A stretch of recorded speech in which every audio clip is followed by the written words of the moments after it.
തെരഞ്ഞെടുപ്പുമായി പുറത്തുവരുന്ന സർവേകൾ തട്ടിക്കൂട്ടിയതെന്ന് പ്രതിപക്ഷ നേതാവ് വി.ഡി. സതീശൻ. പുറത്തുവരുന്നത് പെയ്ഡ് സർവേകളാണെന്നും വി.ഡി. സതീശൻ. SDPI വോട്ട് വേണ്ട എന്നത് UDF എടുത്ത തീരുമാനമാണ്. അതിൽ മാറ്റം വരുത്തിയിട്ടില്ല. SDPI തീവ്രവാദ സംഘടന ആണെന്നാണ് പാർട്ടി കോൺഗ്രസ് പറയുന്നത്. കാപട്യമേ നിന്റെ പേരോ പിണറായി എന്ന് ചോദിക്കേണ്ടി വരുന്നുവെന്നും വി.ഡി. സതീശൻ കാസർഗോട്ട് പറഞ്ഞു. തെരഞ്ഞെടുപ്പിനോടനുബന്ധിച്ച് പല തട്ടിക്കൂട്ടിയ സർവേകളും പുറത്തു വരികയാണ്. ഈ സർവേകളിൽ ഭൂരിഭാഗവും പെയ്ഡ് സർവേകളാണ്, പൈസ കൊടുത്തിട്ടുണ്ടാക്കിയിരിക്കുന്ന സർവേകളാണ്, ഒരു വിശ്വാസ്യതയില്ലാത്ത സർവേകളാണ്. ഇത് പാർലമെൻറ്റ് ഇലക്ഷൻ അങ്ങനെ തന്നെയായിരുന്നു. പാർലമെൻറ്റ് ഇലക്ഷൻ നിങ്ങൾക്കറിയാം, പാലക്കാട് ശ്രീ V.K. ശ്രീകണ്ഠൻ 3ാം സ്ഥാനത്ത് പോകും എന്നാണ് സർവേ പറഞ്ഞത്. അദ്ദേഹം 2 പ്രാവശ്യമായിട്ട് MP ആണ് അവിടെ. ഇപ്രാവശ്യം 85,000 വോട്ടിൻ്റെ ഭൂരിപക്ഷത്തിലാണ് അവിടെ MP ആയത്. 2019 എറണാകുളത്ത് ശ്രീ ഹൈബി ഈഡൻ പരാജയപ്പെടുമെന്നും P. രാജീവ് അവിടെ ജയിക്കും എന്നുമാണ് പാർലമെൻറ്റ് ഇലക്ഷനിൽ പറഞ്ഞത്. എറണാകുളത്ത് അന്നത്തെ റെക്കോർഡ്, ഹൈബി പിന്നെ റെക്കോർഡ് തിരുത്തി, ഏറ്റവും വലിയ റെക്കോർഡ് ഭൂരിപക്ഷത്തിൽ 1,60,60,000 വോട്ടിനാണ് ഹൈബി ഈഡൻ ജയിച്ചത്. ഷാഫി പറമ്പിൽ വടകരയിൽ തോറ്റുപോകുമെന്നാണ് പറഞ്ഞത്. പല സർവേകളും, പ്രധാനപ്പെട്ട സർവേകളൊക്കെ, ഇപ്പോൾ വരുന്ന ഈ സർവേകളൊക്കെ തോറ്റുപോകുന്നാണ് പറഞ്ഞത്. 1,25,000 വോട്ടിനാണ് ഷാഫി പറമ്പിൽ ജയിച്ചത്. ഈ സർവേകളിലൊന്നും ഒരു കാര്യമില്ല. ഇത് പലതും നമുക്കറിയാം തട്ടിക്കൂട്ടിയ സർവേകളാണ്. യഥാർത്ഥത്തിലുള്ള ജനവികാരം പ്രതിഫലിക്കുന്ന സർവേകളല്ല. ജനവികാരം കൃത്യമാണ്. ഞങ്ങൾ എല്ലാ തെരഞ്ഞെടുപ്പിലും കൃത്യമായി ഞങ്ങൾ പറഞ്ഞിട്ടുണ്ട് എന്ത് സംഭവിക്കാൻ പോകുന്നതെന്ന്. ഈ കഴിഞ്ഞ 5 കൊല്ലത്തിനിടയിൽ ഒരു തെരഞ്ഞെടുപ്പിലും ഞങ്ങൾ പറഞ്ഞത് അങ്ങോട്ടും ഇങ്ങോട്ടും മാറിയിട്ടില്ല.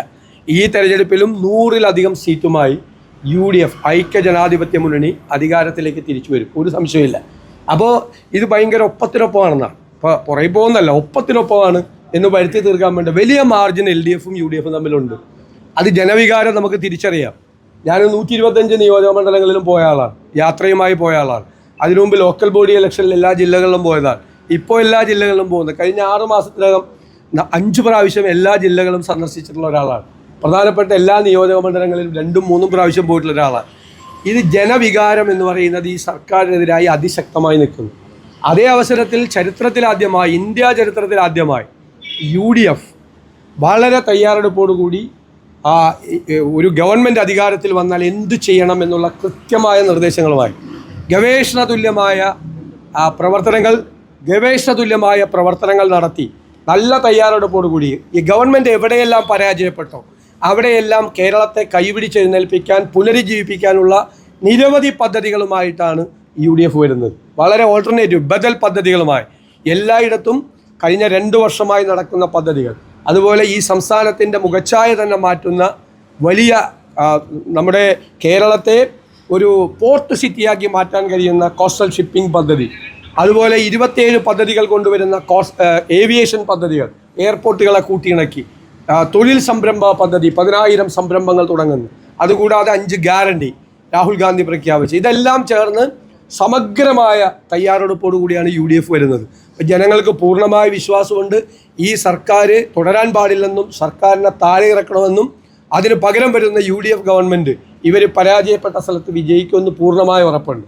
അതിൻ്റെ അടിസ്ഥാനത്തിൽ 100-ലധികം സീറ്റുമായി ടീം UDF അധികാരത്തിലേക്ക് തിരിച്ചു വരിക തന്നെ ചെയ്യും. പിന്നെ തെരഞ്ഞെടുപ്പിൽ തോക്കുന്നുണ്ടപ്പോൾ വ്യാപകമായ അക്രമ സംഭവങ്ങൾ. ഇന്നലെ വളരെ വിശ്വപൗരനായ ലോകം മുഴുവൻ ആദരിക്കുന്ന ശ്രീ ശശി തരൂരിനെ വഴിയിൽ തടഞ്ഞ് ആക്രോശിച്ച് അദ്ദേഹത്തിൻ്റെ ഗൺമാനെ കയ്യേറ്റം ചെയ്യുകയും ചെയ്തു. കണ്ണൂർ ജില്ലയിൽ പല സ്ഥലത്തും നമ്മുടെ പ്രചരണ സാമഗ്രികൾ നശിപ്പിക്കുകയാണ് സംസ്ഥാനത്തുടനീളം.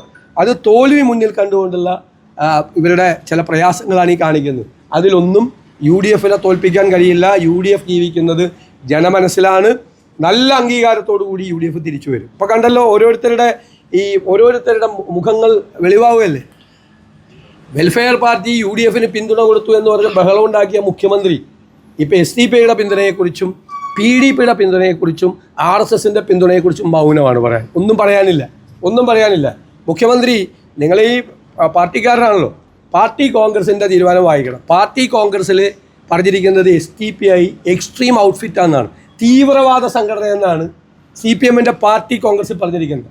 ഞാൻ മുഖ്യമന്ത്രി വായിച്ചില്ലെങ്കിൽ ഞാൻ അദ്ദേഹത്തിന് അയച്ചു തരാം. പാർട്ടി കോൺഗ്രസ്സിലെ ആ ഖണ്ഡിക ഞാൻ അയച്ചു തരാം. SDPI തീവ്രവാദ സംഘടനയാണെന്ന് CPM പാർട്ടി കോൺഗ്രസ് പ്രഖ്യാപിച്ച അവരുമായി കൂട്ടുചേർന്നാണ് മുഖ്യമന്ത്രിയുടെ നേതൃത്വത്തിൽ, പിണറായി വിജയൻ്റെ നേതൃത്വത്തിൽ ഈ തെരഞ്ഞെടുപ്പിൽ മത്സരിക്കുന്നത്. കാപട്യമോ നിൻ്റെ പേരാണോ പിണറായി വിജയൻ എന്ന് ചോദിക്കേണ്ട സ്ഥിതിയിലേക്ക് വരികയാണ്. പാർട്ടി കോൺഗ്രസിൻ്റെ തീരുമാനത്തെ പോലും കാറ്റിൽ പറത്തിക്കൊണ്ടാണ് ഇവരവിടെ. പിന്നെ എന്തു പാർട്ടി കോൺഗ്രസ്സാണ്? എന്തു പാർട്ടിയാണ്? അപ്പോൾ ഇവിടെ എല്ലാ തീരുമാനവും എടുക്കും. അഖിലേന്ത്യാ കമ്മിറ്റിയൊക്കെ അതിൻ്റെ താഴെയാണ് എന്നുള്ള നിലയിലേക്കാണ് കാര്യങ്ങൾ വരുന്നത്. BJP കണ്ടില്ലേ, ക്രിസ്മസിനും ഈസ്റ്ററിനും കേക്കുമായിട്ട് ക്രൈസ്തവ ഭവനങ്ങളിലും ബിഷപ്പുമാരുടെ വീട്ടിലും പോകും. എന്നിട്ട് ഇപ്പോൾ FCRI ബില്ല്